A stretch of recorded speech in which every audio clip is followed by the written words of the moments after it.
पोहली पांडर या हमोगी माता की जन्म कथा।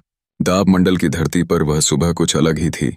हल्की ठंडी हवा जंगल के पेड़ों को हिला रही थी और परिंदों की चहचहाहट वातावरण में एक सुखद संगीत घोल रही थी। रानी देवगुंदर और रानी उम्रावाणु दोनों जंगल में निकली थीं, जंगली प्याज और कंदमूल इकट्ठा करने। ये दोनों रानियां सिर्फ राजसी पद पर ही नहीं बल्कि आपस में समधन भी थीं। कई काम वे मिलकर किया करती थीं और आज भी वे साथ ही जंगल गई थीं। तभी उन्हें एक पेड़ की डाल से झूले जैसी आवाज सुनाई दी।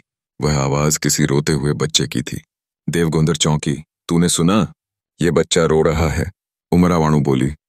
हाँ बहन, पर यहाँ जंगल में बच्चा। आवाज की दिशा में बढ़ते हुए वे एक खेत के पास पहुंची। वहां जमीन के नीचे से वह रोने की आवाज आ रही थी। दोनों ने तुरंत अपने हाथों से मिट्टी खोदना शुरू किया। कुछ ही देर में मिट्टी में लिपटी एक नन्ही बच्ची उनके हाथों में थी। उस बच्ची के शरीर पर मिट्टी थी, लेकिन चेहरा इतना शांत और तेजस्वी था जैसे कोई देवी हो। उन्होंने तुरंत पास की टोकरी खाली की, उसमें पाला, पलाश के पत्ते बिछाए और बच्ची को उसमें सुलाया। उमरावाणु बोली, अब इसका क्या करें? मेरे तो पहले ही 4 संतान हैं। तभी राजा ताराहमल बोले, इसे मेरी बहन देवगुंदर को दे दो। देवगुंदर बच्ची को लेकर अपने महल पहुंची। राजा बहागोरिया को पूरी बात बताई। राजा ने बच्ची को देखकर कहा, हमारी कोई बेटी नहीं है। ये बच्ची हमें मिली है तो अब ये हमारी बेटी है। हम इसे पालेंगे। उस दिन से इस बच्ची को सबने पोहली पांढर कहना शुरू किया, यानी जंगल से मिली अनाथ लेकिन पवित्र कन्या।